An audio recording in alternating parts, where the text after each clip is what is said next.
Pozdrav, ja sam Dino Mlinvić, osoba s invaliditetom, kvadriplegičar, strastvenik i inženjer. Svaki moj dan je izazov, ali i prilika za lični rast i doprinos u IT svijetu.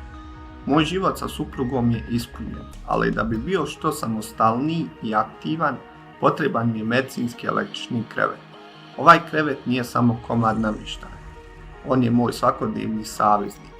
Prilagođava se mojim tjelesnim potrebama, što mi omogućava da lakše obavljam osnovne aktivnosti, smanjujem rizik od dekubitusa i održavam zdravlje.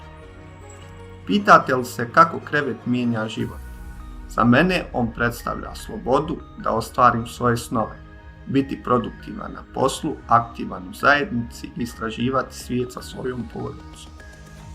On mi daje snagu da idem dalje, unatoč izazovima i uživam u svakom novom danu.